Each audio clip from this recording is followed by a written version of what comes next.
bienvenue sur la grande émission sur Azur TV, votre magazine, la quotidienne, la Côte d'Azur, des invités, des chroniqueurs et un présentateur. Mais qu'est-ce que tu fais? Viens.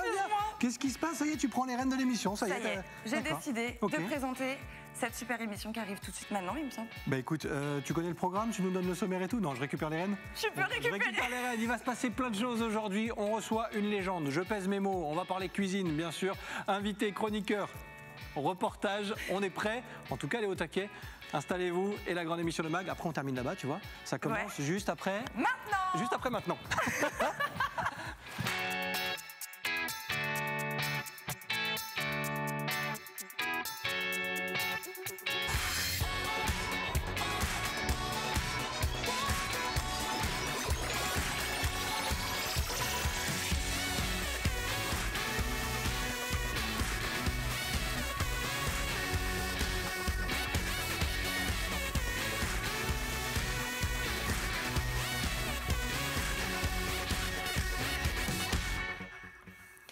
Jeudi 22 avril, vous regardez la grande émission Le Mag. Merci d'être avec nous. C'est un plaisir de poursuivre cette semaine à vos côtés, encore une fois aujourd'hui, avec un programme chargé. Je vais vous détailler le menu. Et je parle de menu. C'est normal, tout est calculé puisque je parlais de légende aussi dans un instant. Oui, c'est le chef Jacques Maximin qui sera avec nous sur le plateau de la grande émission Le Mag dans quelques instants. On a beaucoup de questions à lui poser, un parcours incroyable et vous allez l'entendre, il se passe encore beaucoup de choses avec Jacques Maximin qui sera sur le plateau de la grande émission Le Mag dans quelques instants. On va évoquer pas mal de sujets avec lui. Le reportage de la rédaction, forcément, avec Jacques Maximin, on s'intéressera aux saisonniers qui vont devoir travailler dans les restaurants quand ces restaurants vont réouvrir. On croise les doigts le plus rapidement possible, on l'espère bien sûr.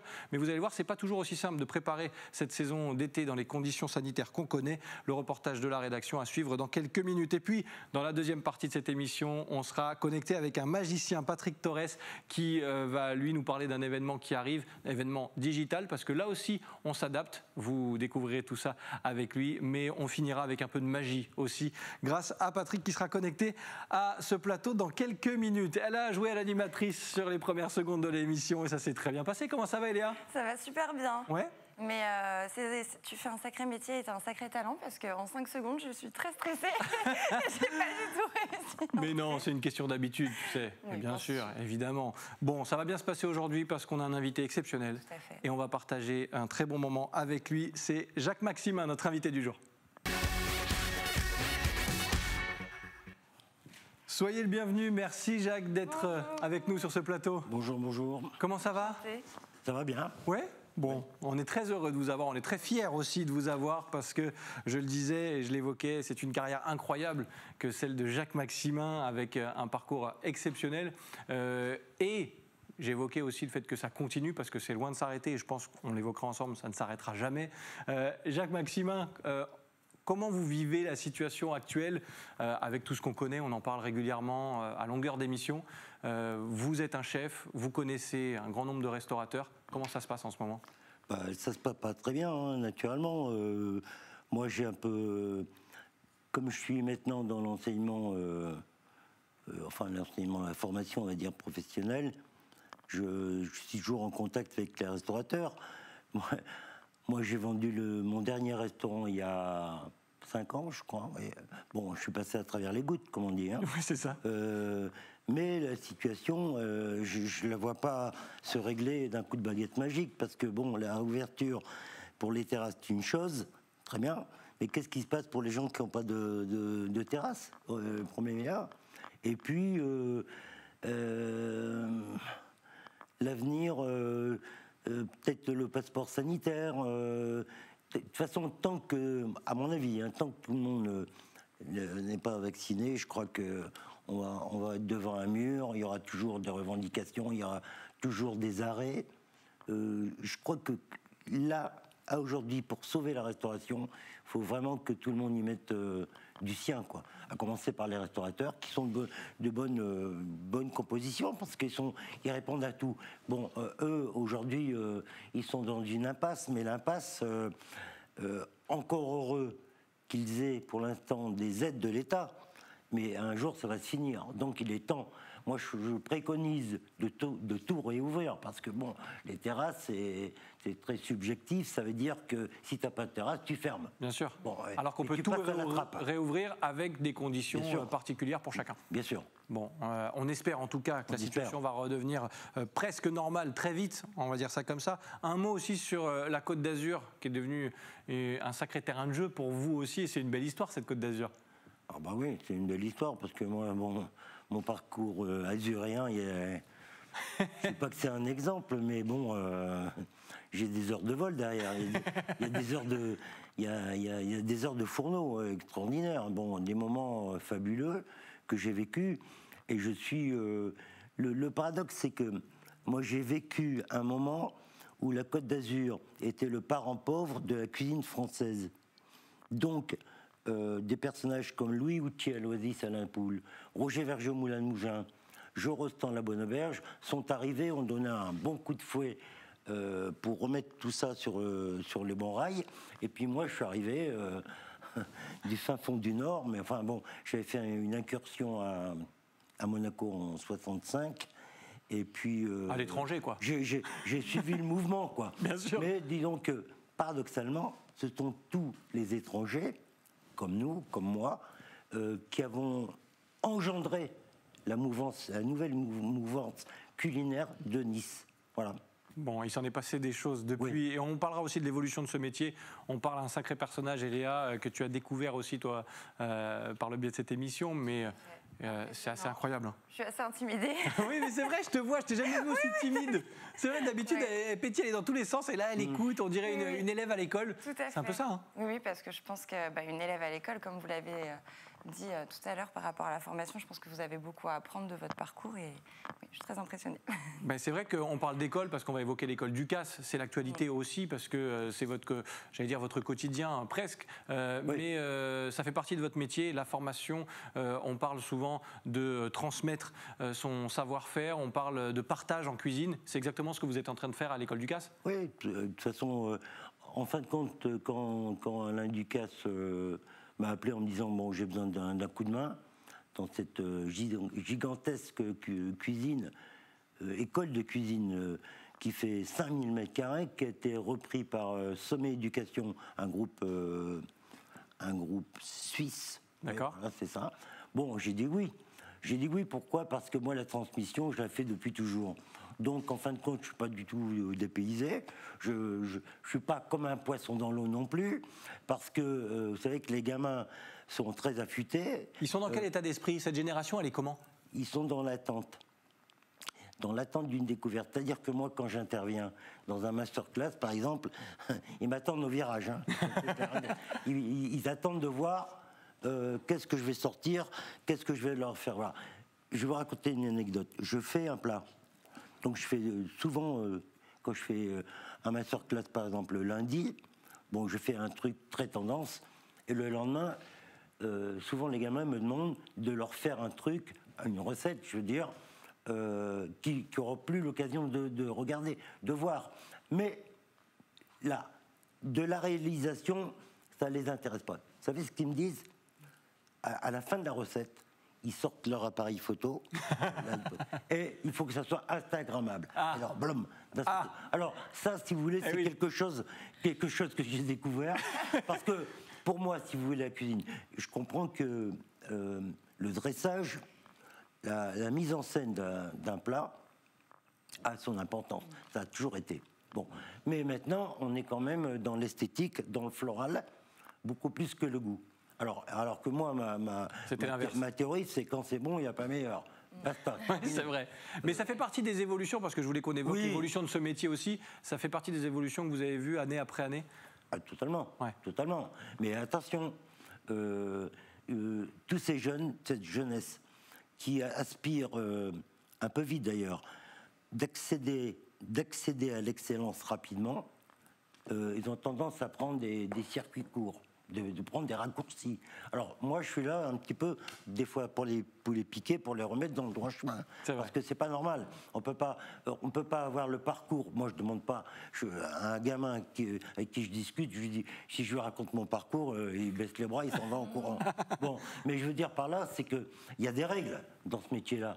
Moi, j'ai rien contre Top Chef, par exemple, vu que je l'ai fait. C'est vrai. Mais quand vous voyez des gamins qui ont 2 ans de cuisine, qui ont du talent, mais à qui on fait miroiter que ce sont devenus des stars de la cuisine, je pense qu'on n'est pas dans le bon chemin. Et puis il y a une frontière entre stars de la télé et stars de la cuisine aussi. C'est encore 2 choses différentes. Et Léa, je sais que tu es impressionnée, mais il y a quand même le petit quiz. Oui, pour en savoir encore un petit peu plus et continuer de parler avec Jacques Maximin. Tout à fait. On a des indices qui vont s'afficher sur l'écran. 3 indices. Derrière ces indices, une information se cache. Et Léa, est-ce que tu vas réussir à la trouver? J'espère. Premier indice qui s'affiche tout de suite. Alors, 8. Oui. 8. Jusqu'ici, tout va bien. Ok, un nombre d'étoiles, un nombre de... Non, tu cumules les étoiles. Non, c'était bien pensé, mais non. Un nombre... Alors, c'est pas un nombre de restaurants, parce qu'il y en a beaucoup plus. Non, c'est... un nombre de Non, mais restaurants. ça dépend. Si on a bon, c'est le nombre d'établissements dans lesquels vous avez officié? Oui. C'est ça? Oui. Ah, donc c'est un nombre de restaurants. Établissement que j'ai fréquenté sur la Côte d'Azur. Sur la Côte Vous d'Azur, n'avez pour pas la être subtilité. précis. Bon, c'était pas facile. Hein. C'est vrai que c'était pas facile, mais on revient du coup à cet attachement à la Côte d'Azur et à sa cuisine un petit peu particulière que vous avez su, avec d'autres, vous l'avez dit tout à l'heure, mettre en avant. C'est vrai que l'histoire, elle aurait pu s'écrire de la même façon ailleurs? Pas sûr. Ouais. Pas sûr. En tous les cas, ça ne serait pas passé dans le centre de la France. Parce que moi, je suis du signe des poissons. Ouais. Donc j'ai Il faut toujours que vous soyez à la mer. dans des restaurants de poissons et près de la mer. Donc j'ai fait des incursions naturellement sur Paris, mais l'attirance, elle est maritime. Hein. Donc l'histoire... elle pouvait se passer que sur la Côte d'Azur. Bon, ouais, c'est plutôt bien passé. On continue avec un deuxième indice pour en savoir un petit peu plus sur Jacques Maximin, notre invité aujourd'hui. Il s'affiche cet indice. Jacques Maximin cuisine les légumes. Alors ça, c'est un de vos ouvrages. Oui. Je crois bien qu'il ne date pas d'aujourd'hui. C'est vrai. Parce que vous êtes, Elle a bien j'ai cru révisé, comprendre, le pionnier de la mise en valeur des légumes en tant que, non pas accompagnement, mais même plat. Moi, je suis ravie parce que je suis végétarienne et, voilà. et voilà, Mais c'est vrai. ça m'a inspirée. Mais il me semble que cet ouvrage, il a plus de 20 ans, peut-être même plus. Écrit en 98. Donc il a plus de 20 ans. Mais il est revenu, il a fait, je vais dire best-seller, en tout cas il a fait... Elle a été parfaite. Il a été réédité. Réédité et énormément de ventes. Réédité, très franchement, le jour où l'éditeur... qui était, en l'occurrence, c'était la directrice Albin Michel, qui s'appelle Laure Paoli, me dit, vous savez, Maximin, on a l'intention de rééditer le livre sur les légumes, Maximin cuisine les légumes. Bon, très bien. Je lui dis, vous y pensez pas, parce qu'à l'époque, bon, ce livre... il y a 500 pages, pas de photos. Donc j'avais dit au départ au directeur de la collection, je disais, monsieur, ça va pas le faire. Effectivement, les ventes ont été ridicules. Et puis, bon, on est passé à autre chose, quoi. Ouais. Et 20 ans après, cette dame revient à la charge. Elle me dit, on va le rééditer. Je dis, mais attendez, vous y pensez pas. Ah oui, mais vous allez voir, c'est devenu très tendance. D'accord? Bon, ben, alors je re-signe, je dis, ok, d'accord. J'en ai vendu 30 000. Alors moi, je ne vais pas m'attarder longtemps, je ne réfléchis pas trop longtemps non plus, parce que sinon après je commence à avoir mal au crâne, mais ça veut quand même dire, Jacques Maximin, que vous aviez un coup d'avance, encore une fois. Oui, parce que... bon, non. Ben, non, si, vous n'allez pas le dire vous, mais moi je le dis, c'est-à-dire je ne veux pas non plus paterniser tout ce genre de mouvement, mais en 78, au Chanteclair, je faisais un menu potager qui comprenait une entrée légumes, un deuxième plat légumes, un troisième plat légumes et un dessert légumes. Et en 78, c'était juste improbable. Ouais, c'était... Bon, les gens... On vous regardait un peu comme un extraterrestre. C'est l'année où j'ai créé la fameuse courgette fleur. Ouais. Courgette à la fleur et aux truffes. C'est une recette qui a fait le tour du monde, d'ailleurs. Et bon, voilà, on était en plein dedans, mais on avait un peu de longueur d'avance. Et Et paradoxalement, ce qui me fait plaisir, c'est que les gens sont véritablement compris que c'était, au demeurant, nécessaire d'aller vers cette cuisine des légumes. Parce que, bon, on est dedans, quoi. Hein. Avant d'attaquer le troisième indice, je voulais faire une petite transition parce qu'on parle légumes, on parle de bien manger forcément. Ouais. Ça passe aussi par l'éducation. J'aimerais bien avoir votre avis sur ce qu'on donne à manger à nos enfants dans les cantines, à l'école. C'est vrai que c'est pas toujours évident de faire de la quantité et en même temps du bien manger. C'est pourtant possible. Comment il y a un compromis, il y a quelque chose à trouver? Le compromis, vous savez, déjà les gens, il faut faire avec les moyens. Mais moi, je pense que c'est une question des personnes qui sont devant le produit. C'est-à-dire qu'il faut avoir la bonne volonté, l'intelligence de pouvoir et d'aimer, de vouloir le transformer et de lui donner une dimension. Oui, parce qu'avec un produit, on peut partir. Bien sûr, bien sûr. C'est un peu ce que je fais régulièrement. Donc, si vous forcément les cantines, ça va mal ou ça va moins bien, mais c'est une question d'homme. Une question de personne. Si je vais dans une cantine scolaire avec le produit sur lequel je me retrouve, je vais en faire quelque chose.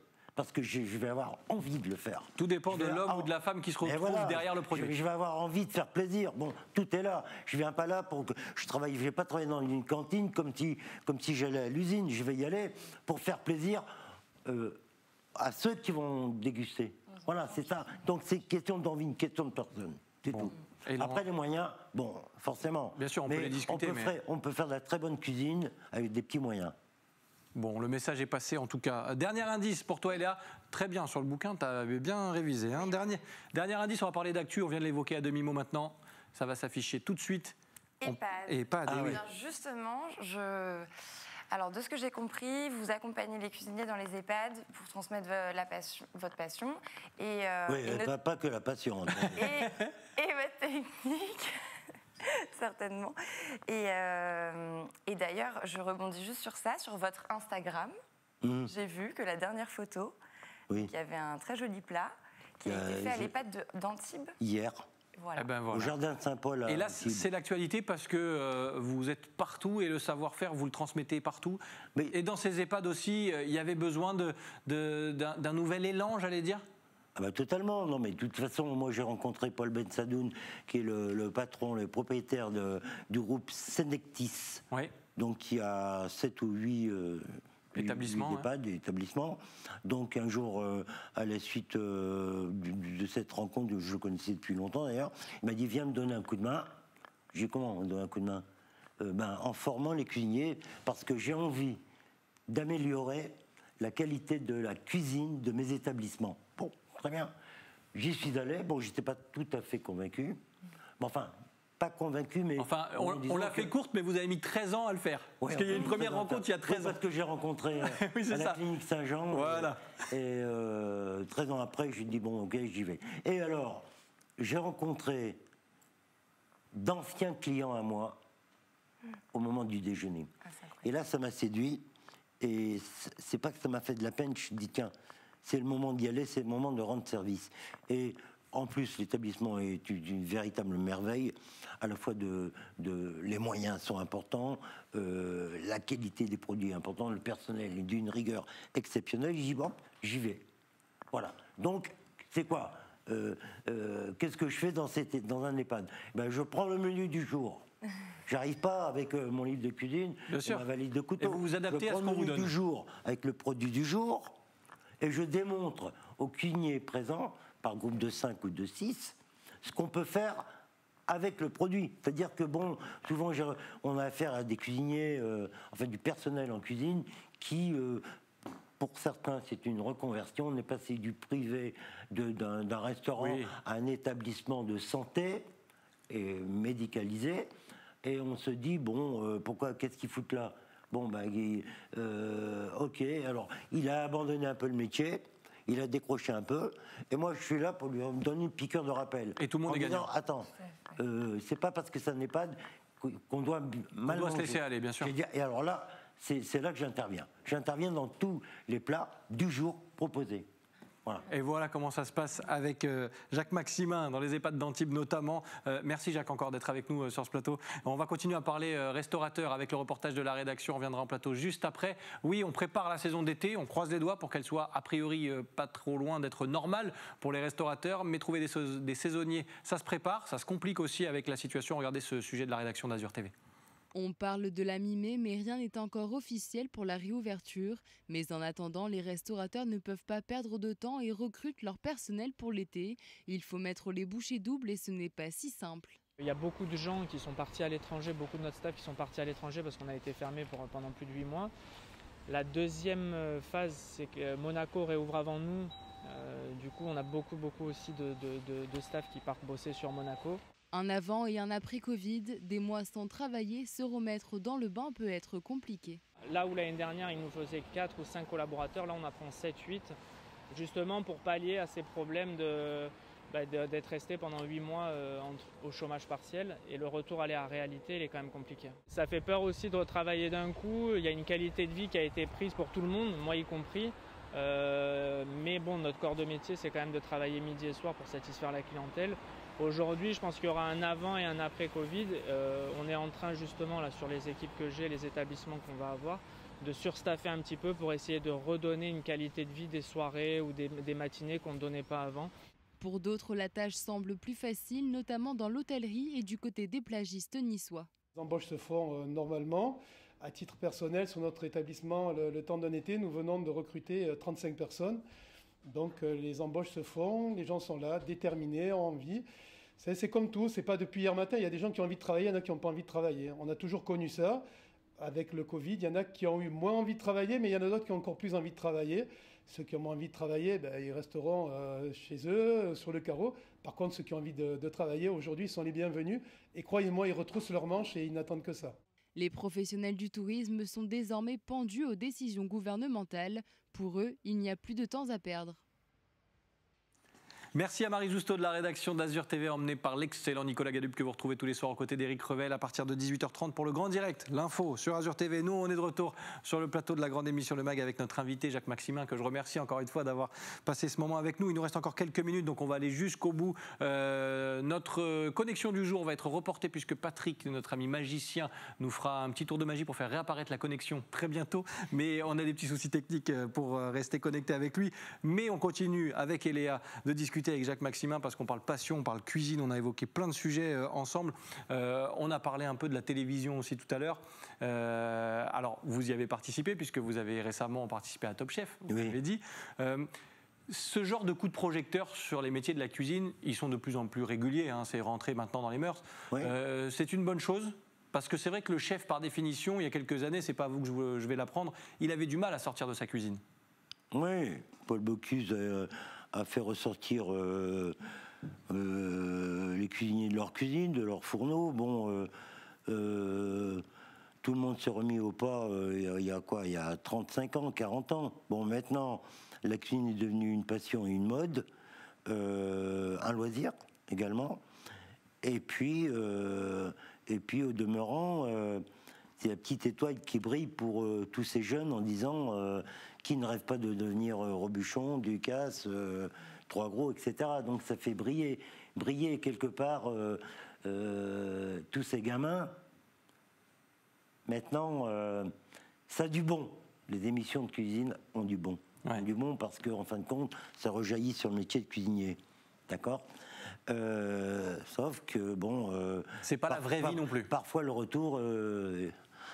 il fait mal. Il peut être un peu violent parce que c'est pas la vraie vie. Et Léa, toi, tu es consommatrice de ce genre d'émission. Comment tu perçois la cuisine? Tu l'as fait? Tu l'apprécies? Comment tu te... Je pense que je fais partie de la génération qui a découvert le métier fascinant avec les techniques derrière à la télé, justement. Dans le sens où, voilà, moi, je vais être très honnête, hein, je ne suis pas cuisinière, enfin, je cuisine pas très bien, malheureusement. Des brunchs comme personne. Mais c'est vrai que je pense que je fais partie de la génération qui s'est rendu compte que c'était un talent et peut-être le bon dans ces émissions, c'est de mettre en avant ça, en fait. Oui. En tout cas, sur la précision et la rigueur qu'impose ce métier, j'en avais pas forcément notion avant de voir ce genre d'émission. Parce que forcément, le cuisinier qui est dans sa cuisine, qu'on ne voit pas forcément, il peut nous raconter que son plat, il a mis des heures à le faire, on va moins le visualiser. Et moi, je me suis rendu compte de la perplexité du métier. Exactement, et vraiment de la complexité que ça pouvait être d'être... Il faut voir que ce genre d'émission, c'est pas un cache-misère non plus, mais c'est peut-être pas tout à fait la vérité de ce qui se passe dans les cuisines. Hein. Là, on est là en matière de télévision. Ça reste un show. Il faut faire bon, il faut faire propre, il faut être brillant, il faut sourire. Et puis, à l'arrivée, bon, très bien. Mais la réalité, c'est tout autre chose. Hein, parce que ça reste un métier où il faut retrousser les manches. Hein. On donne envie aux jeunes. Ok, mais on leur dit pas toute la vérité. Non, et puis ça reste un métier passion avec beaucoup de sacrifices aussi, parce que c'est un métier où il faut s'investir à 200%. Ah bah, totalement. Ouais. C'est pas vous qui allez me dire le contraire. Totalement, bah non. Jacques Maximin, on aurait pu passer encore 1 heure avec vous. Malheureusement, on arrive déjà au bout de cette émission, mais c'était un régal de vous écouter.